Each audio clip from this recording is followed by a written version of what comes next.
Listo, ahora sí espero que resulte mucho mejor, ya que reiniciamos el live. Tengo N preguntas todavía. ¿Cómo se me va a ir el pato? No, po. Ya, vuelva, vuelva. ¿Qué lo estamos esperando con los brazos abiertos? Me estaban preguntando recién si la biotina en polvo sirve. La verdad es que no lo tengo claro, por eso prefiero decir no sé. Pero sí cierta cantidad de biotina al día, por sobre cierta cantidad, sí sirve. Así que si lo cumple el... Hola, mellocito. Si cumple lo requerido, estamos al otro lado. Vamos a meter al pato de nuevo, vamos a ver qué pasa.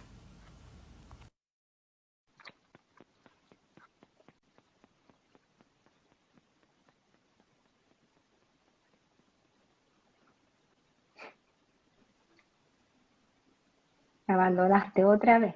No, algo pasa con internet, algo no quiere con internet acá. Párate hacia la ventana. No, si marca señal full todas las cosas, pero bueno, algo pasó. Así que, Sí, lo mío también, pero da lo mismo. Esto es improvisado, entretenido, conversado. ujú, Lo bajamos, nos volvemos a subir, vamos a ver qué pasa. Pero estábamos en exacto. algo súper importante, en el estómago que queda. Y ahí quedé. Sí, sí, en el estómago que queda, como te decía, las posibilidades de que haya una complicación son mínimas. Y son tan bajitas que en el fondo se ha estudiado, porque hubo grupos en Chile que decidieron sacar ese estómago cuando partieron con el bypass gástrico por el riesgo que haya de generar un cáncer allí, porque Chile sabemos que es un país que tiene la más alta prevalencia, uno de los países que tiene la más alta prevalencia de hacer cáncer gástrico junto con Japón, por ejemplo.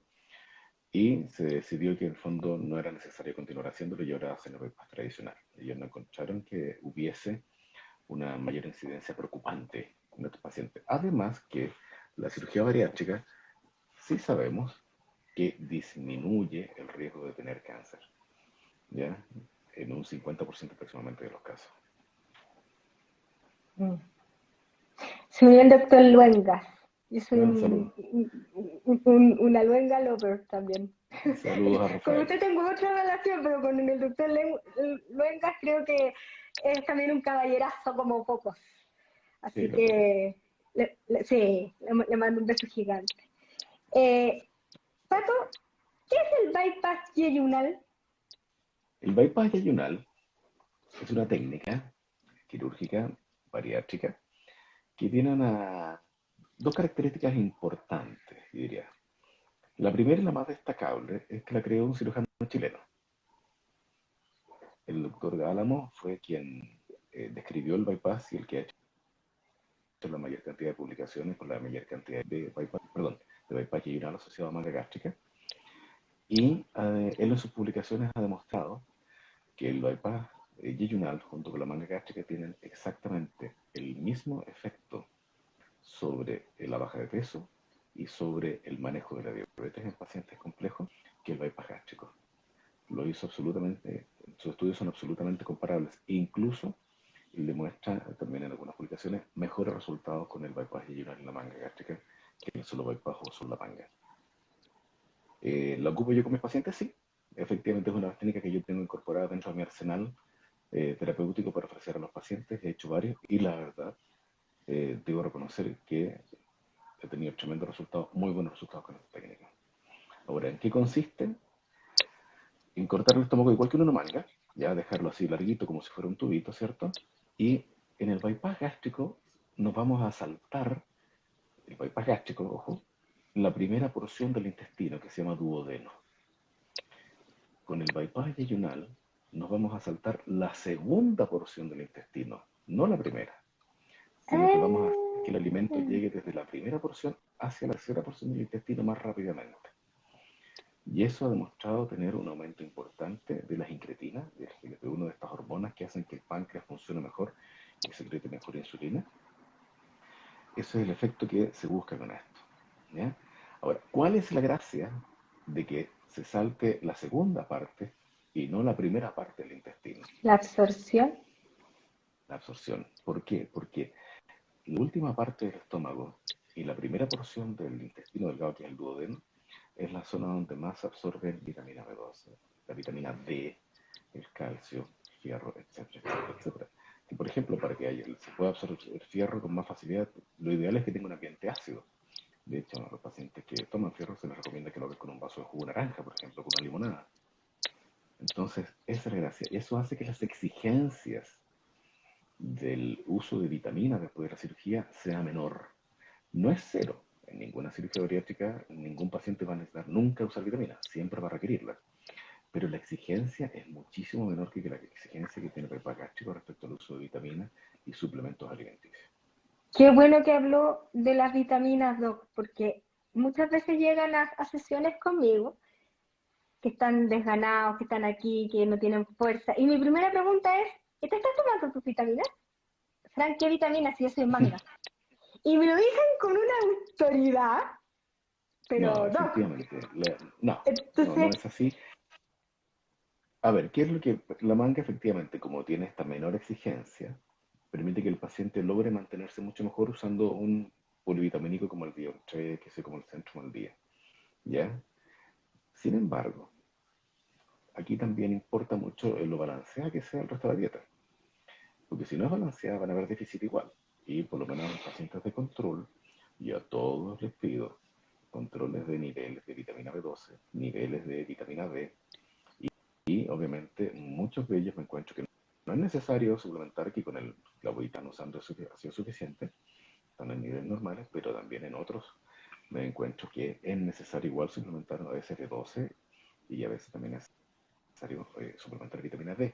Vitamina D, es muy frecuente necesitar suplementar. Ya de la experiencia que he tenido en Puerto Montt, que ha sido cortita en tiempo, ya me he dado cuenta que, por ejemplo, en el sur, muchos pacientes tienen déficit de vitamina D y se parte con suplementación. Los nutricionistas, los nutriólogos de allá saben que tienen que partir suplementando incluso antes de la cirugía. justo le iba a preguntar exactamente eso. Doc, ¿se pueden operar los pacientes con anemia?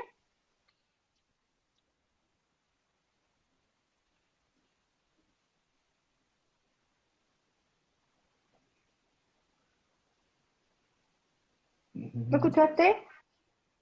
Algo de justo le iba a preguntar, hasta ahí llegué. ¿Se, se, ¿Se pueden operar pacientes con anemia? A ver, en estricto rigor no es bueno operar pacientes con anemia. Ahora, si uno dice el paciente tiene un hematocrito de 37, que es efectivamente una anemia, no hay problema, no está contraindicada la cirugía. Con una anemia severa, por ningún motivo, operar a un paciente. ¿Por qué? Primero que nada, cuando un paciente tiene anemia hay que saber por qué tiene anemia. ¿Ya? Muchas veces la causa es algo fácilmente corregible y muchas veces, por ejemplo, en mujeres basta con ordenar un poco el ciclo menstrual. En aquellas mujeres que tienen ciclos menstruales que se ven con sangrado muy abundante, por ejemplo, basta con que vayan al ginecólogo, usen algunas hormonas con las cuales ellas ordenen eso y es suficiente para disminuir la anemia. ¿Por qué es importante corregir la anemia? Sobre todo cuando es severa, cuando es importante. Porque el transporte de oxígeno, que es lo que hace el fierro, que es lo que hace el glóbulo rojo, que es el que falta cuando hay anemia, es muy necesario para la cicatrización. Entonces, uno, el estrés quirúrgico necesita que el paciente se oxigene bien. Y el tejido que tiene que cicatrizar una cirugía también tiene que oxigenarse bien para que cicatrice bien. Si no tenemos esos parámetros adecuados, aumenta el riesgo de tener complicaciones en la cirugía. ¿Ya? ¿Por qué? Porque un paciente con anemia que se opera, por ejemplo, como su cuerpo aumenta la demanda de oxígeno por la cirugía, aumenta mucho el trabajo que hace el corazón porque tiene que enviar más rápidamente y más frecuentemente sangre oxigenada al resto del organismo. Y lo vamos a exigir, ese paciente puede tener taquicardias, por ejemplo. ¿Ya? Y al mismo tiempo no va a ser suficiente, se va a agotar más rápido. Aumenta el riesgo, por ejemplo, en un paciente borderline de tener algún evento cardiovascular. Y en un paciente que necesite, obviamente, esta seguridad de no tener complicaciones, está aumentando su riesgo de complicaciones y su peritoneia. Perfecto. ¿Qué exámenes preoperatorios son necesarios? Oh, la lista es grande. Pero en el fondo, ¿qué es estrictamente necesario? Bueno, otros exámenes que se piden para ver el estatus metabólico del paciente. ¿Ya? O sea, porque tenemos que saber qué es lo que hay que corregir. ¿Ya? La insulina, el colesterol, que sí, los triglicéridos, etc. ¿Ya? Pero por otro lado, está todo lo que tiene que ver con el acto operatorio propiamente tal. Y dentro del acto operatorio propiamente tal, tenemos varias cosas que importan. Una es sobre qué es lo que yo voy a trabajar. Por ejemplo, yo voy a trabajar sobre el estómago. Entonces es tremendamente importante operar sobre un estómago sano. Y de ahí que es necesario, ¿cierto?, hacer una endoscopía antes de. Porque si el paciente tiene una úlcera, por ejemplo, no hay que operarse. Hay que tratar esa úlcera primero, hay que cicatrizar esa úlcera y después hacer la cirugía. Yo me he encontrado en mi historia de ¿Te cirujano puedo con al menos interrumpir con 3 lo que dijiste pacientes de que la tenían endoscopía? tumores gástricos que eran. Sí, ¿Qué significa la famosa Helicobacter pylori? ¿Es grave? ¿No es grave? ya, el ¿Nos Helicobacter podemos pylori operar con es una. ella? ¿No? A ver, el Helicobacter pylori es una bacteria que su hábitat es el estómago porque tiene que vivir en ambiente ácido, ¿ya? Y es el causante de varias enfermedades en el estómago. En muchos casos es asintomática, el paciente no tiene ninguna molestia, o tiene molestias leves que la verdad es que la asocia a lo que come más que al bicho, ¿ya? Por ejemplo, que se siente un poco hinchado, que de repente luego de la guata se con algunos alimentos.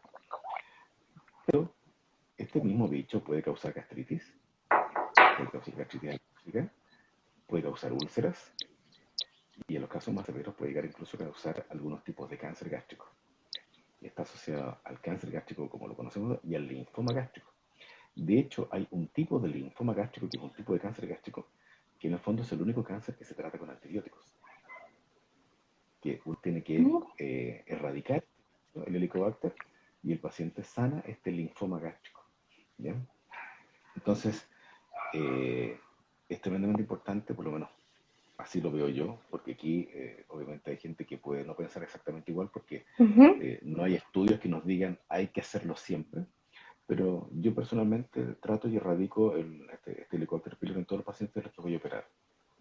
Hay algunos que dicen que hay que erradicarlo solamente en aquellos pacientes que tienen algunos hallazgos en la endoscopía que pudieran estar asociados a este bicho.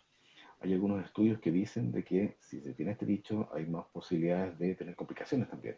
Entonces, yo prefiero por norma en paciente que tiene el Helicobacter pylori erradicarlo antes de operar, o al menos haber comenzado un tratamiento antibiótico y después de una semana hacer la cirugía, cuando ya la carga bacteriana es prácticamente nula. Pato, ¿de dónde sacamos esta bacteria? ¿Cómo Esta ingresa bacteria, a nuestro cuerpo? ajá, podría uno tal vez, cuando uno dice que voy a tratar el Helicobacter pylori, si uno fuera estricto, estricto, estricto, debería tratar a la familia, al menos a la pareja, porque incluso hasta por beso se puede transmitir, ¿ya? A través de la salida, ¿ya? Mm. Pero, y es el ser humano el que es portador de. Ah, o sea, se transmite así. O sea, uno es portador, no es que Es por una tomar manera agua, por... de no, alimentación también, evidentemente, pero es el humano el portador de esta bacteria. Y para que haya algún Mm, tipo de transmisión, tiene que haber transmisión de humano a humano. mm, ya caché. Y entonces me estaba explicando lo de los exámenes y voy a aprovechar de hacerle al tiro la pregunta. ¿Por qué ¿Ya? algunos doctores piden test de esfuerzo y radiografía de tórax? ¿De qué depende? Siempre estoy hablando de protocolo operatorio en el fondo. ¿Por qué algunos la piden, otros no? ¿Por qué es necesaria? Ya, Además de la batería de exámenes ya. que nos habla cómo está el metabolismo, ¿no? Funcionando nuestro metabolismo. Bueno, forma parte del estudio para saber cómo está el estado cardiológico de un paciente. Ahora, este esfuerzo generalmente uno lo pide yo personalmente lo pido en dos tipos de pacientes. ¿Ya? En aquellos pacientes que tienen antecedentes de una hipertensión, sobre todo en aquellos pacientes que tienen hipertensión que ha sido de difícil manejo, porque obviamente la hipertensión afecta directamente el manejo del funcionamiento del corazón. También lo pido en aquellos pacientes que tienen algún hallazgo en el electrocardiograma, ¿ya? Que tienen algún crecimiento ventricular, que tienen algún tipo de bloqueo, algún hallazgo que a veces puede ser benigno, pero no es un electro normal, pues obviamente le pido este esfuerzo. También se lo pido en aquellos pacientes que tienen un índice masa corporal grande, importante, o sea, estamos hablando sobre 50, 55. ¿ya? Y ahora no siempre lo pido, porque cuando uno mira a un paciente que tiene un índice masa corporal de 55, que se mueve con agilidad, que se mueve con normalidad, sube escaleras, que hace de todo eso, ese paciente en el fondo se hace un test de esfuerzo todos los días. Porque el esfuerzo de mover, ¿cómo se llama? 80 kilos más que lo que su cuerpo normalmente debería tener, es un test de esfuerzo diario. Entonces, y la verdad es que cuando uno analiza las grandes series de estudios preoperatorios, se da cuenta de que el 99% de los test de esfuerzo que uno pidió, en el fondo estaban normales y no representaban, ¿cómo se llama?, un hallazgo necesario. Y aquellos que no eran normales, con la historia clínica y con el electrocardiograma, uno podría haberlos pedido más selectivamente. Saber si el paciente se cansaba mucho, si que tenía dolor al pecho antes de que se yo, entonces ahí amerita. Yo generalmente lo que he ido optando por hacer es que si un paciente tiene alguna anormalidad en el electrocardiograma o en su historia aparece que ha tenido dolor al pecho, así, con el electrocardiograma los mando al cardiólogo y que el cardiólogo pida todos los exámenes que él estime necesario pedir para que tengamos una cirugía segura. La radiografía de tórax de alguna manera busca lo mismo, ¿ya? Es, y ahí es curioso porque generalmente el hallazgo de la radiografía de tórax es casi siempre el mismo, digamos, que hay una disminución del volumen de los pulmones y es obvio, ¿ya? Porque el ascenso diafragmático que produce el aumento de volumen, digamos, de la carga abdominal. Pero también busca efectivamente que no haya, por ejemplo, una hernia yatal muy grande para ir preparado a la cirugía a resolverla. También busca encontrarse con algunos otros tipos de lesiones a nivel pulmonar, ¿ya? Sobre todo en aquellos pacientes, por ejemplo, fumadores. Y ahí hay otro examen que muchos grupos también piden por obligación, que es la espirometría. Y la verdad es que el hallazgo de la espirometría en el 90% de los casos es un hallazgo, digamos, restrictivo, digamos, hay una disminución del volumen pulmonar que hace que la cantidad de aire que moviliza ese pulmón es menor que la que haría uno normal, pero es la misma. Muchos que se asustan con ese hallazgo y piden pases de bloqueo pulmonar, otro tipo de exámenes funcionales, y la verdad es que la solución a eso es precisamente la operación. Yo lo pido solamente a los pacientes que tienen una historia tabaquismo importante. Usted habló recién de fumar. Me toca que me preguntan mucho después de la cirugía, ¿cuándo pueden volver a fumar? Nunca. Claramente, nunca. Gracias, doctor. Esa es la respuesta. Entonces, nunca. Nunca. Ya. ¿Influye el peso para poder hacerse la endoscopía sobre un IMC 50-55? ¿Hay que buscar un lugar especial o no? Porque hasta donde yo tengo entendido, la endoscopía cuando me la han hecho es en una camilla, en una cama de hospital, de clínica, y si uno cabe en la cama de uno, tiene que caber en la cama del hospital o la clínica. A ver, ahí tiene que ver un poquito con la seguridad del paciente. Lo que pasa es que muchos pacientes que Perfecto. son muy grandes, efectivamente puede que requieran dosis muy altas de Me duermo. medicamentos que lo van a hacer, exactamente, que lo van a hacer dormir para que el procedimiento sea bien tolerado, ¿ya? Okay. Y eso puede producir que el paciente, y además, si a eso le sumamos el riesgo de apnea del sueño y de todo eso, obviamente hay un riesgo un poquito mayor respecto, ¿cómo se llama?, a hacerlo en una persona que tiene un peso normal. Y es por eso que muchas veces hay muchos centros que tienen como el que dice el equipamiento el equipamiento básico, porque para hacer una endoscopía se requiere un monitor, se requiere tener oxígeno, se requiere tener un carro de paro, se requieren varias condiciones que son obligación por ley tener en los centros donde se hacen endoscopía.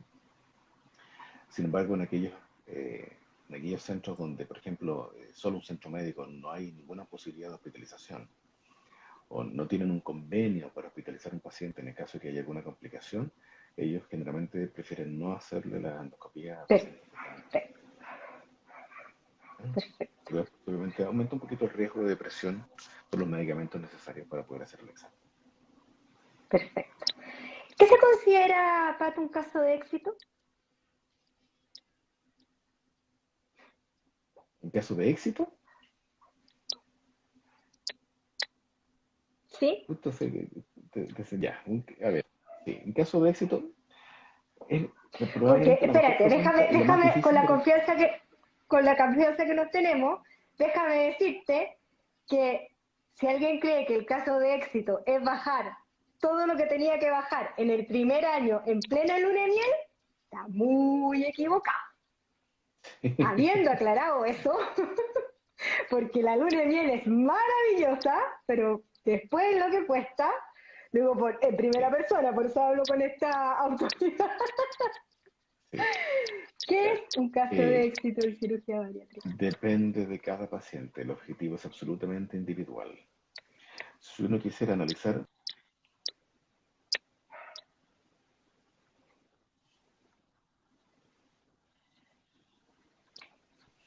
probablemente te decir que el éxito es que el paciente mejore todas sus enfermedades, que tenga un peso absolutamente normal. Claro, ese es como el escenario ideal. Ahora, es el escenario al cual llega por lo menos el 50-60% de los pacientes. Pero sin embargo, el éxito lo podemos medir de distintas maneras. Por ejemplo, en el caso de una cirugía metabólica, éxito puede ser para un paciente independiente de la cantidad de kilos que pierda, que deje de usar insulina. Y a veces para un paciente, el solo hecho de no usar insulina ya es un éxito. El hecho de cambiar su calidad de vida de insulina a solamente tomar una pastilla es éxito.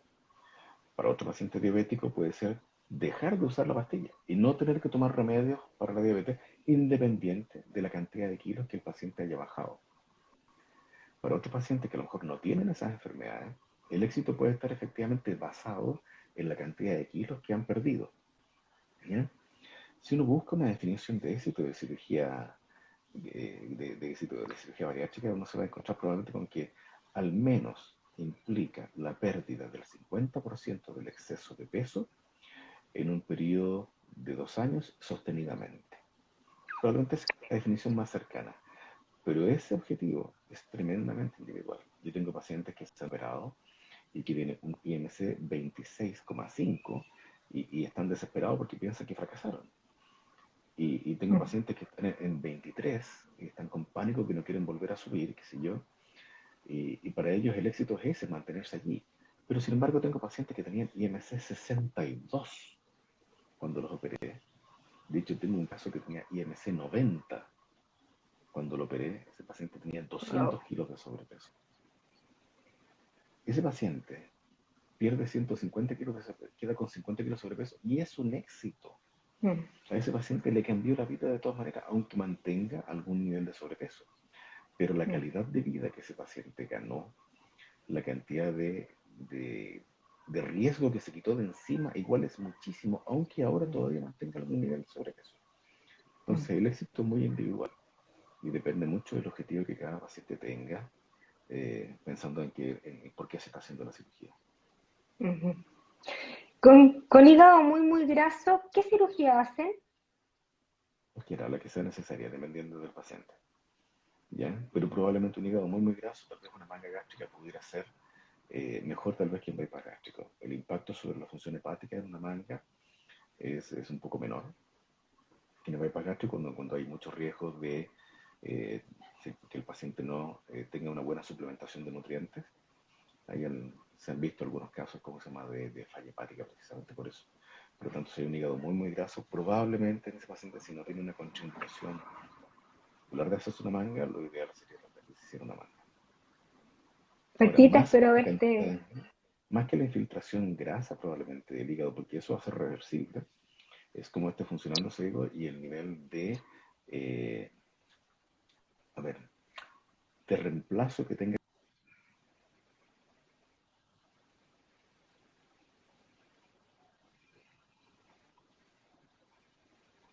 cerebro. Es fácil de manejar que cuando ya el paciente tiene reemplazo de Ok, tejido graso, por fin yo creo que significa que estamos llegando a una etapa más irreversible del hígado graso. perfecto. Pato, me voy ¿Mm? a meter en dos temas complejos. Con todos que nos paquemos. ¿Qué es la cirugía mágica, maravillosa? ¿Qué es la cirugía revisional, Pato? ¿Para qué se usa? Ah, Falló mi cirugía. Es tan fácil a ver, como ir y decirle al doctor Lamosa, mire doctor Lamosa, yo subí todo lo que bajé con una manga. Tiene que revisarme porque aquí hay algo que está mal. Y usted le va a decir, ¿hizo ejercicio? ¿Se apoyó en el equipo multidisciplinario? ¿Cómo está comiendo? Entonces no es para revisionar. Me lo estoy tomando con un poco de ironía porque la gente está con mucha liviandad respecto a la revisional. Sí, sí, efectivamente hay muchos pacientes que creen que si reganan peso se operan de nuevo. Y la Sí. verdad es que no es la idea es hacer el procedimiento una sola vez. ¿Ya? Cirugía revisional, ¿a qué se le llama? Tenemos un paciente que se hizo una cirugía de obesidad, que se hizo ya una cirugía bariátrica. Y por distintas razones, este paciente tiene una condición en la cual reganó peso. El reganar peso, ¿cómo se llama? Y que empiecen a reaparecer las enfermedades, podría ser una indicación de que el paciente vuelva a operarse, es decir, se someta a una cirugía revisional. ¿Ya? Si, por ejemplo, se hizo una manga, hacer una nueva manga sobre eso, o cambiarla hacia un bypass, qué sé yo. ¿Ya? Hay algunos que tratan de diferenciar si uno cambia la técnica, no cambia la técnica, pero en términos globales, revisionar significa volver a operar. Cuando la razón por la cual uno cree que tiene un paciente que es candidato a una cirugía revisional es solamente la reganancia de peso, mala cosa es llegar y volver a operar. Porque si ese paciente no logró la adherencia después de una cirugía con el equipo y no pudo en su esfuerzo volver, ¿cómo se llama?, a adquirir hábitos de vida sana, a hacer ejercicio, a mantenerse en control, es difícil pensar que después de un segundo procedimiento vaya a tener éxito. Por otro lado, hay pacientes que reganan peso por una cirugía bariátrica porque a lo mejor algo pasó con la técnica quirúrgica. Y eso es otra condición completamente diferente. Cuando estamos frente al paciente que reganó peso y que uno ve que la cirugía está intacta, que no tiene absolutamente ningún problema, la indicación es que vaya al nutriólogo, al nutricionista, al psicólogo, al kinesiólogo, al coach, ¿cierto? Y que ese paciente parte el proceso sin cirugía, como si recién se hubiera operado, para que pueda retomar todo esto. Bueno, distinto. Y después de eso, analizamos si el paciente puede ser candidato a una nueva cirugía bariátrica o no. Pero hay otro grupo de pacientes que llega a una cirugía bariátrica por dos condiciones. Una, que esta reganancia de peso haya tenido origen en una falla de alguna parte, de alguna de las etapas de la cirugía.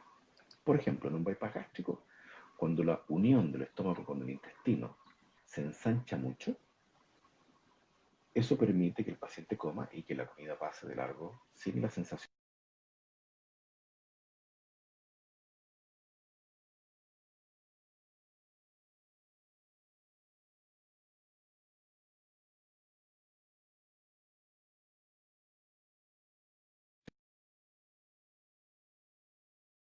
también, que a lo mejor tiene una buena baja de peso o lo suficientemente adecuada, pero está con algún otro tipo de molestia. Por ejemplo, un paciente que haya sido operado de una manga gástrica y que tenga un reflujo severo, que está dentro de ese 5% de los reflujos después de una manga, que no estamos pudiendo controlar con medicamentos y que a lo mejor requiere una cirugía, pero para corregir los reflujos, más que corregir, obviamente, la obesidad. Entonces ese paciente también puede hacerse una cirugía revisional, pero para corregir una condición independiente al sobrepeso que el paciente tiene. ¿Bien? Entonces, cuando hay en el fondo problemas anatómicos modificables y que con eso podemos mejorar la calidad del paciente, corregir una situación con reflujo o retomar la baja de peso, ahí está indicada sí o sí una cirugía revisional. Si tenemos una reganancia de peso, solo porque el paciente no pudo adherir al equipo o pasó algo entre medio, por ejemplo, un paciente que lleva 3 años exitoso, 4 años exitoso, sin ningún problema, pasó la luna de miel y pasó más tiempo y el paciente estuvo bien, pero tuvo, por ejemplo, un duelo, tuvo la pérdida de alguien querido, que lo hizo tener una depresión, lo hizo caer en ansiedad y esa ansiedad la trató de resolver comiendo y reganó peso por eso. No, pues la situación no está en la cirugía, está en el apoyo del equipo médico, en el apoyo psicológico, psiquiátrico, que lo van a ayudar ¿cierto?, al manejo de su ansiedad y de esa manera retomar su baja de peso, ¿ya?, con los hábitos que debería tener. Así que evidentemente ahí por ejemplo, lo que parece una indicación de una nueva cirugía, finalmente no termina siéndolo. Tita se ríe, pero es que es tan cierto lo que le estoy preguntando al doc. Oiga, este super pack que me ha tocado leer ahora último, manga gástrica, pack, vesícula sana, ¿me lo podía explicar? A ver, lo que pasa es que Porque yo tengo obviamente mi vesiculita hace 7 años, me cuido y te intacta. en Chile, Chile es el país que tiene la más alta tasa, ¿cómo se llama?, de cáncer de vesícula del mundo. Si no es el primero, es el segundo. Y en Chile en particular, ¿cómo se llama?, el cáncer de vesícula está muy asociado a los cálculos de la vesícula. Porque, por ejemplo, Dinamarca, si no me equivoco, y Japón, que tienen también tasas altas de cáncer de vesícula, no están asociadas a cálculos de la vesícula. En Chile sí. ¿Qué es lo que ocurre? 20-30% más de posibilidades de que el paciente tenga cálculo de la vesícula después de hacerse una cirugía bariátrica. Hay algunos que han ¿Por qué? preconizado que frente a este riesgo es mejor operar la vesícula anterior para que el paciente después no tenga que ser operado de la vesícula. Sin embargo, yo no lo hago así. Y no lo hago así por otros motivos, digamos. Primero que nada porque cuando uno hace dos procedimientos en uno, hay dos focos de riesgo, no uno solo. Entonces hay un riesgo, como se llama, que tiene la cirugía de la vesícula, que es más riesgoso operarla cuando el paciente tiene más peso, porque hay un hígado más graso, porque hay más grasa alrededor de la vesícula, y eso puede hacer un poquito más difícil la disección y el sacar la vesícula. ¿Ya? Y el otro hecho es porque no todos los pacientes hacen cálculo de la vesícula. Y si uno lo va controlando adecuadamente y en alguno de los controles ecográficos pesquisa efectivamente estos cálculos, bueno, ahí se operará. Pero los pacientes que hacen cálculo de la vesícula generalmente lo hacen más dentro del primer año y medio después de la cirugía. Después de eso el riesgo es exactamente el mismo que para cualquier otra persona. Y lo otro que hay que ver aquí, generar el riesgo de hacer cálculo de la vesícula más que asociado a la cirugía bariátrica está asociado a la pérdida de peso y el tipo de dieta que se necesita. Si uno tiene un paciente que logra bajar de peso con la misma rapidez, con la misma eficacia con que lo hace la cirugía, pero sin cirugía, también tiene más riesgo de tener cálculo de la vesícula, aunque haya hecho solamente dieta y no se haya operado. Mire, Siempre se aprende algo nuevo. ¿Mm? ¿Tú?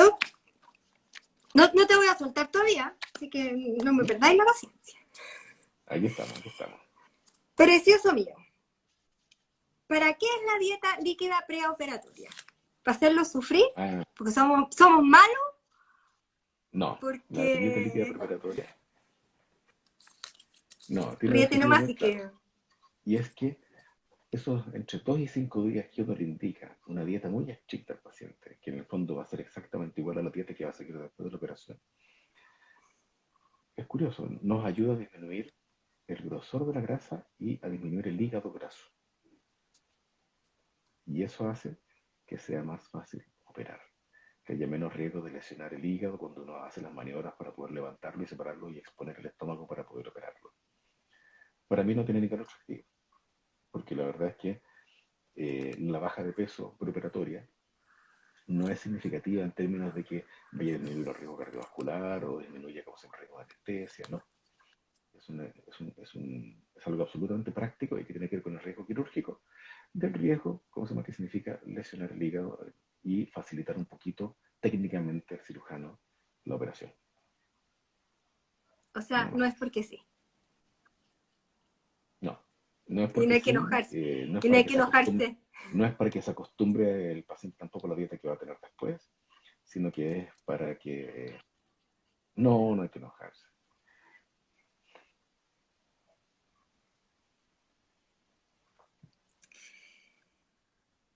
El otro, en el live que hicimos hace varios meses atrás, tú enseñaste algo que me quedó muy marcado y no lo he podido reproducir. Y es cómo tragar para no tragar aire. Ah, Y pero quiero sí. pedírtelo que nos lo enseñes a todos. Esa es una técnica muy sencilla. ¿Ya? La verdad es que una de las quejas recurrentes que tienen los pacientes cuando se operan es el manejo de los gases después de la operación. Sienten ese burbujeo cuando tragan y sienten el aire que está. Bueno, cuando todos hablamos y cuando todos comemos, sufrimos de lo que se llama aerofagia, así que tragamos aire. De minimizar el aire que uno traga, y uno tiene que cuchara en la mano, pero puesta aquí frente a la boca, respirar profundo, tomar aire y aguantar el aire. Y aguantando el aire, ponerse la comida en la boca y tragar. Y después de que uno la tragó, botar el aire. De esa Casi como manera comer en entra apnea. mucho mejor. Casi. Pero tienes una apnea, ¿cómo se llama? Efectivamente inspirada. Porque uno puede Claro, tener apnea habiendo botado el aire. Cuando uno hace esto mismo, pero botando el aire, instintivamente cuando abre la boca para tragar, viene la bocanada de aire junto al alimento y obviamente eso llega. Y lo ideal es que el paciente tampoco trague aire, porque si traga aire, distiende el estómago. Y si distiende el estómago, el paciente se va a sentir la sensación de plenitud gástrica, se va a sentir satisfecho antes de lo que necesita, antes de que y, pueda comer la cantidad de alimento que tiene indicado y que es necesaria para su metabolismo. y el dolor es de aquellos. Pueden haber cólicos asociados, así es.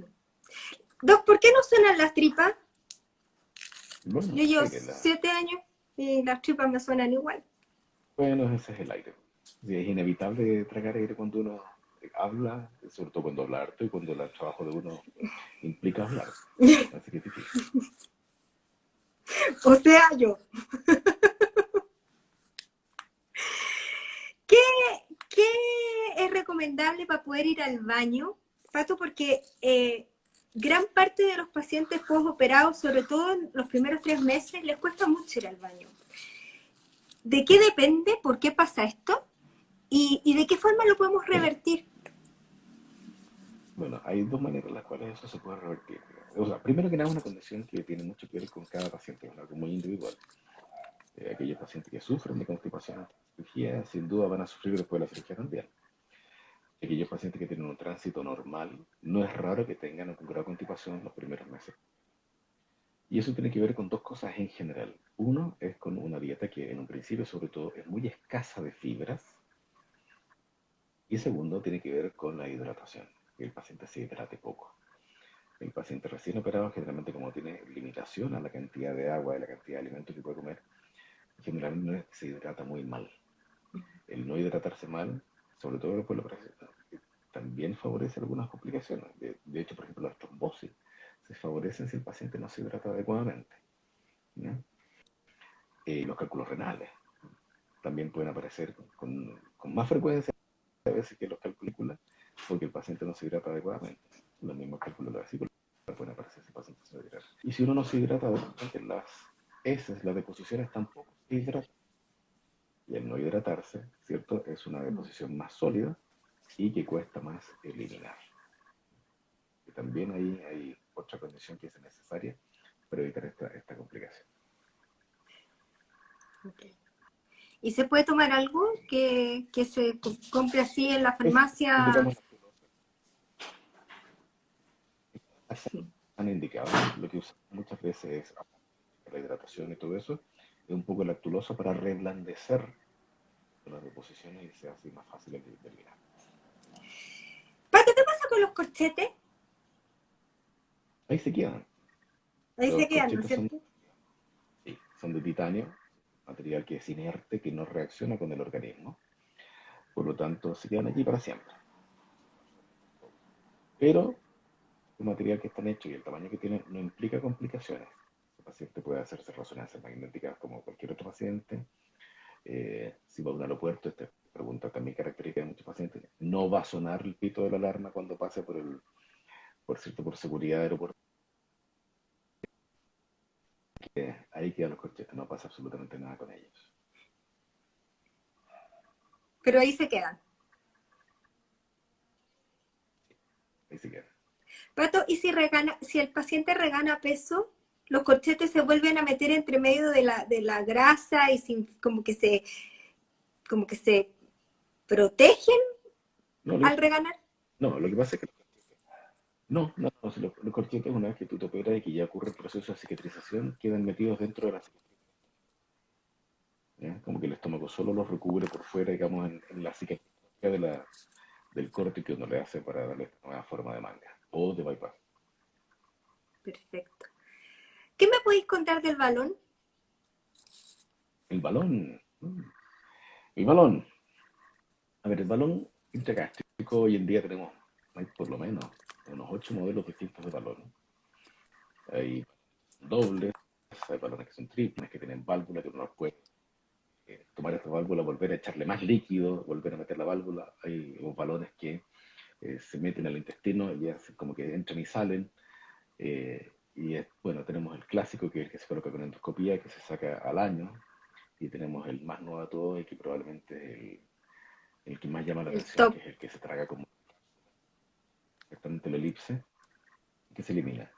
El balón, yo te diría que a mí me gusta para casos bien seleccionados. Mm. Si tú me dices, doctor, yo tengo un índice vascular de 35, tengo diabetes, sin duda ese caso no es el mejor para el balón. ¿Por qué? Porque el balón tiene una baja de peso que es más discreta, ¿ya? Si bien existen pacientes exitosos que pueden haber bajado 20, 30 kilos con el balón, el promedio de kilos que se baja efectivamente más o menos va entre los 2 y 14 kilos. ¿Sí? Entonces es una baja de peso que es un poquito más discreta. El segundo, no tiene elementos intestinales, por lo tanto tampoco hay un efecto de estas hormonas sobre la diabetes. Entonces, cuando un paciente requiere además algo que tiene que ser permanente en el tiempo, porque si queremos darle la diabetes a un paciente no podemos ofrecerle una terapia que dure 4 meses o que dure un año, tenemos que ofrecer algo que dure para toda la vida. Entonces, obviamente ese paciente no es un candidato a balón. Candidato a balón yo diría que hay tres en particular, y va a depender un poco de cada paciente. Que uno es el paciente que le tiene pánico a la operación y que no se va a someter a ninguna operación bajo ninguna circunstancia, pero necesita tener algo porque él está consciente de que necesita mejorar de alguna manera su salud y necesita este como empujoncito, ¿ya? Para Ujú. poder él, en adelante, tomar las riendas del asunto y continuar con su baja o a lo mejor compensar un poco las enfermedades que tiene. Entonces, el paciente tiene pánico contra los pabellones. También puede ser la alternativa para aquellos pacientes que tienen un riesgo muy alto, fatiga en particular, por ejemplo, significa un riesgo alto para la anestesia y que eh, el paciente obviamente necesita bajar de peso, entonces le colocamos un balón, por ejemplo, el que se También. traga el elixir, para que así el paciente no tenga este riesgo anestésico. Y hay otros dos casos en los cuales el balón puede estar indicado. Hay uno que me gusta, está por ahí, podríamos decir, que es aquellos pacientes que tienen muchos 160 y uno coloca el balón para, en el fondo, el paciente cuando baje de peso sepa lo que va a sentir después de la cirugía y lo bajemos de los riesgos quirúrgicos cuando tienen tanto sobrepeso. Porque aquí hay varios tipos de riesgos y entre ellos, por ejemplo, está el riesgo de poderse estudiar adecuadamente si el paciente tiene una complicación. Hoy en día la gran mayoría de los escáneres, por ejemplo, la camilla del escáner que permite que el paciente se haga el examen soporta máximo 160 kilos, algunos 180 kilos. Mm. Pero si tenemos un paciente que pesa 200 kilos, obviamente, y tiene una complicación, no vamos a No lo poder podemos hacer el meter. escáner. Mm. No lo podemos meter al escáner. La camilla no va a tolerar el peso que el paciente tiene para un examen que es muy necesario. Lo ayuda a bajar de peso en el balón. Sin embargo, si uno le pone un balón a un paciente para que baje de peso y minimizar el riesgo quirúrgico, no lo puede operar al tiro. ¿Por qué? Porque el estómago es un músculo. Y resulta que el balón hace que este músculo gástrico funcione más y le pasa lo mismo que le pasa a cualquier músculo. Se engresa. Si yo hago ejercicio con el brazo, voy a tener un bíceps más grande. Si el estómago hace un esfuerzo porque tiene un balón adentro y el estómago no le gusta tener contenido en su interior, entonces hace permanente un movimiento para que tratar de sacar esto. Entonces voy a tener lo que se llama un estómago de lucha. Y ese estómago de lucha, que es más grueso, tiene más riesgo de tener complicaciones. Entonces no puede ser el paciente operado inmediatamente apenas uno le saca el balón. Tiene que esperar unos meses antes. Perfecto. Perdón. Y la indicación más clásica y probablemente es un poco la indicación un poquito más estética. Aquellos pacientes que tienen un índice corporal menor que traen fuerza importante, que es el típico paciente que te dice que come lechuga todo el día, que va al gimnasio toda la semana y que tiene un IMC 20 pegado, y no logra bajar de peso, tiene una insulina resistencia, entonces ese paciente también lo podemos ayudar con un balón intragástrico. Y hay algún grupo de pacientes que tienen algún objetivo muy preciso, como se llama, para bajar de peso, que es, por ejemplo, la clásica mamá que llega a tu consulta y dice, doctor, en 6 meses más se va a casar mi hijo, yo tengo que entrar en mi pastilla. Ah,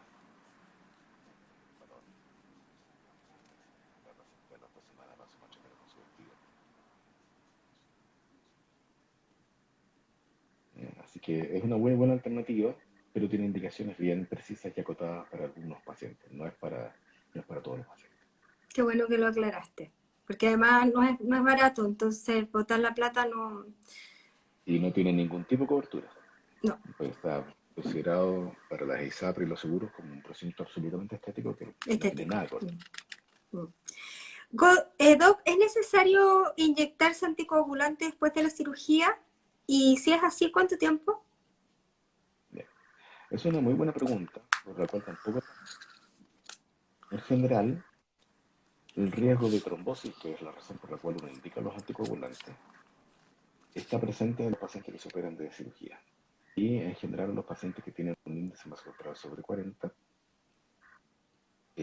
sí, yo habitualmente les indico un anticoagulante durante un mes después de la cirugía. Y después del mes ¿El, desaparecen esos el inyectable? anticoagulantes. ¿El Clexane?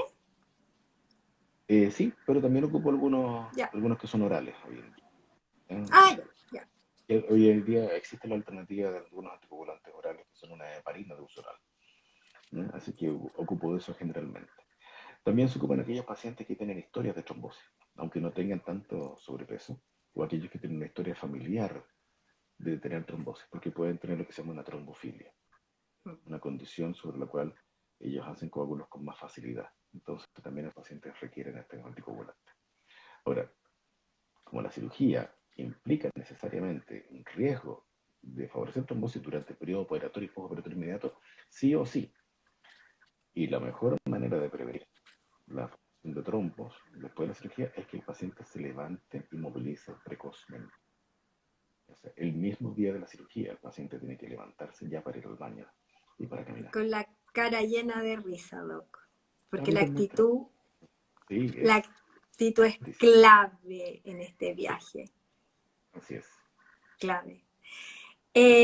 Me preguntan aquí, ¿duele más el postoperatorio cuando también te sacas la vesícula? Yo me imagino que No, sí, por la tremenda explicación que dio, ¿no? no. Porque en el postoperatorio, la verdad es que la inervación de la zona del intestino, la vesícula es la misma. Entonces todos los canales nerviosos, digamos, la información del dolor va por la misma canal. Entonces si uno logra controlar el dolor a ese nivel, en general no duele más si uno opera la vesícula que si no lo hace. Sí duele más en aquel paciente cuyo tiempo operatorio es mayor, porque hay mayor trauma sobre la pared abdominal. En esos Ujú. pacientes sí tienen mayor riesgo, Mm. o sea, mayor riesgo de Pato, dolor. ujú. Pato, aquí me preguntan, ¿el balón tiene efecto rebote? Sí, claro.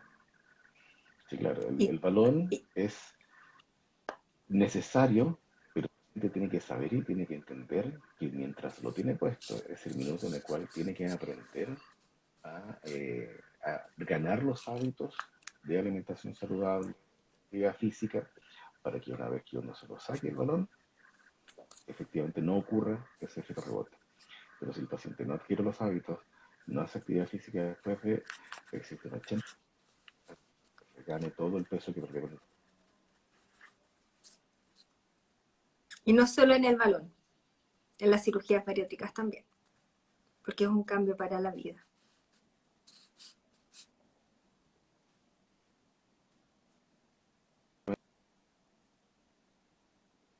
Pato, ujú. Mm. Y lo Pato, mismo te quiero hacer una el pregunta. no te anda.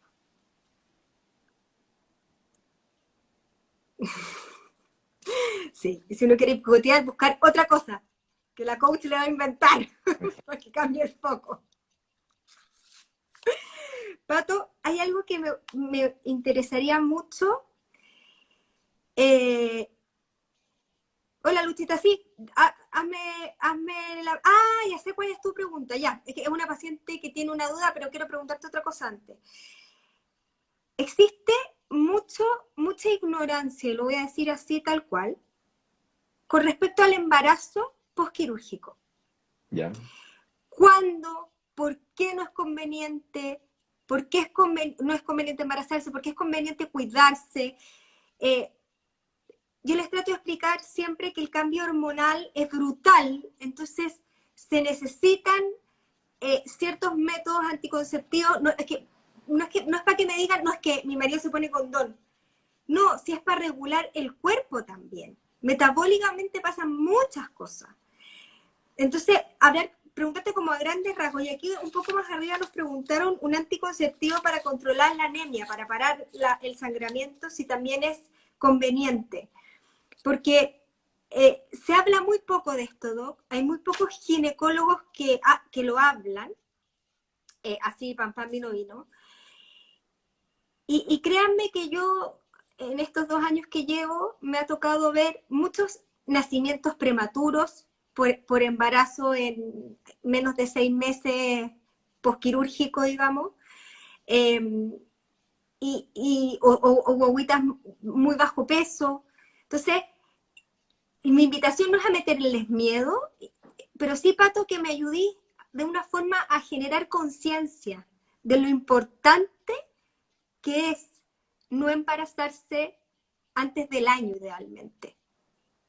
Ya. Esa es una pregunta muy buena.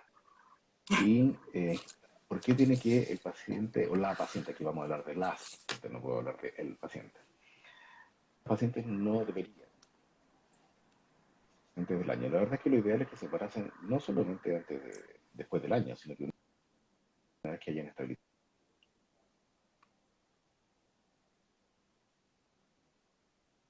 ya durante un tiempo. ¿Ya? Eso es lo primero. ¿Por qué? Porque obviamente el embarazo Mm. significa que la mujer tiene que ganar algún grado de peso, ¿cierto? Para poder llevar a cabo su embarazo lo más fisiológicamente posible. ¿Ya? Entonces, si el paciente tiene que estancarse o reganar peso después de la cirugía, o sea, por su embarazo, lo ideal es que lo haga ya con un peso normal. Ahora, ¿qué es lo que se ha visto en pacientes postbariátricas que se embarazan? Que en general los estudios dicen que esos embarazos son más normales, son más fisiológicos, son con bebés de peso normal, que tienen menos enfermedades, menos riesgo de hipoglicemia.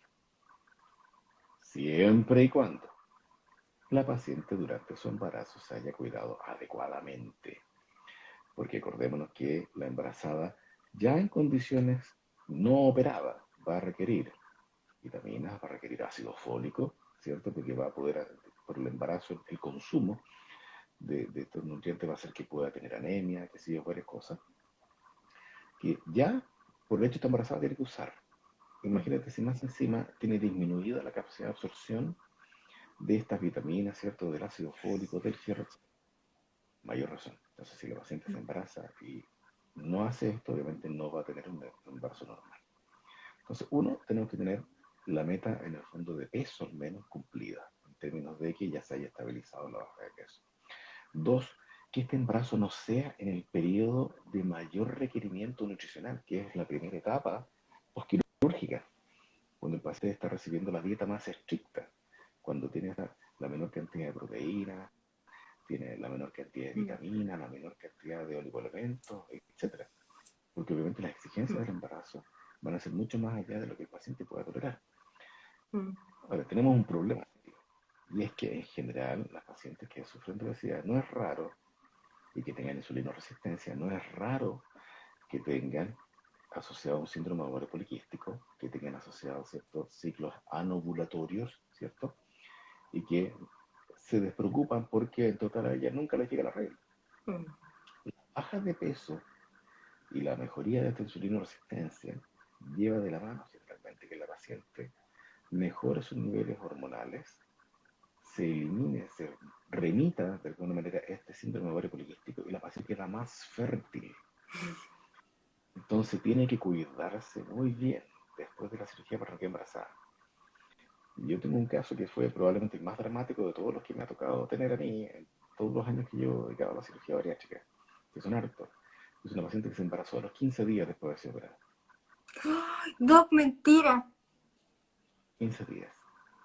Ahora, esta chiquilla, ¿cómo se llama? Obviamente, la nutrióloga, la nutricionista, la jugaron muy bien, la controlaron al, qué sé yo. Tuvo un embarazo absolutamente normal, un embarazo absolutamente fisiológico. Durante su embarazo, curiosamente, no subió nada de peso, porque no bajó, pero no subió. Bacán. Es decir, fue en el fondo equilibrando, ¿cierto?, su baja de peso con la ganancia de peso que tendría que tener por el embarazo. Y una vez que tuvo su parto y que tuvo su guaguita, ella continuó su baja de peso después del periodo de lactancia, incluso sin perder lactancia, y llegó a tener, ¿cierto?, un peso normal. Wow. Pero absolutamente excepcional y que va de la mano con que esta paciente estuvo, ¿sí?, desde el minuto que ella se dio cuenta que estaba embarazada, cosa con el acompañamiento de todo el equipo de nutrición, ¿cierto?, y el mismo ginecólogo, para que así fuera, cosa su embarazo lo más normal posible. ¿Sí?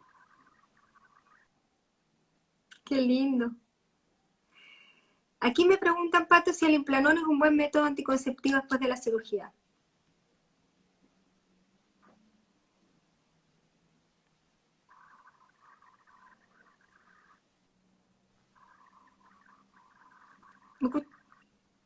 No, no escucho nada. Te veo, pero, Fran, ¿el Implanón es un buen método anticonceptivo después de la cirugía? o sea, yo no soy ginecólogo, y por lo tanto no soy yo quien va a dar el mejor consejo sobre qué método conceptivo. La verdad es que el método conceptivo es muy variable y depende de cada paciente. ¿Ya? El Implanon, sin duda, es un buen método anticonceptivo, pero probablemente no para todas las pacientes. Hay pacientes que van a requerir algún método, como se llama, con pastillas de tomar, otras con Implanon, otras con alguna, a lo mejor, dispositivo intrauterino, etcétera. Eso es muy variable y eso tiene que ser una evaluación ginecológica, que es individual para cada paciente.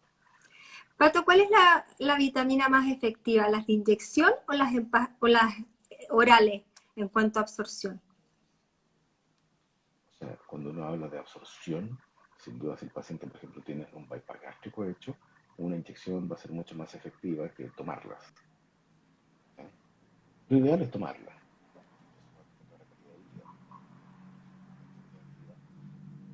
Uno tiene que tratar de hacer es una, real, procedimientos médicos que no van en favor de eso. Por ejemplo, tiene que inyectarse por los meses, no algo que va de la mano de la calidad de vida. Uno tiene que Aparte que tratar duele re tanto. sí, y cada inyección tampoco está exenta de complicaciones. Y todos los procedimientos médicos tienen, por mínimo que sea, algún riesgo. Entonces, lo ideal es tomarlo.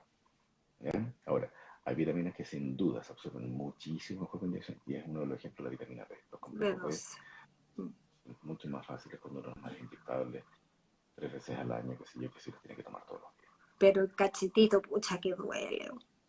Sí. Usted sabe, yo soy matea, me la pongo, estoy, pero hay que calentarla.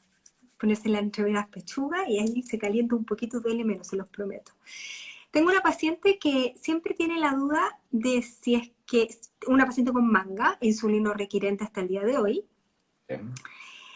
que siempre ha tenido la duda y de hecho la mandé a pedirte hora, pero ahora cachó el live, entonces lo está preguntando por aquí, Pato, y siempre ha tenido la duda de si es que se hace un bypass yeyunal, pudiese ser que revirtiera la insulinorequirencia.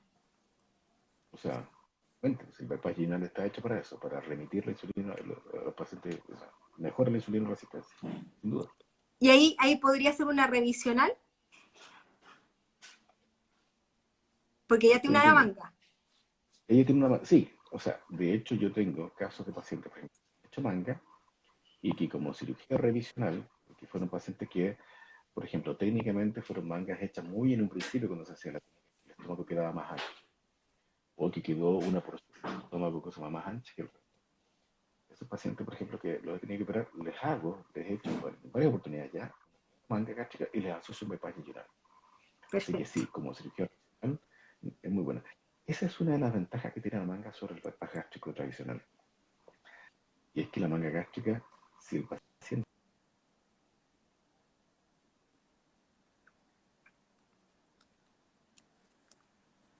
practica después como cirugía revisional, uno puede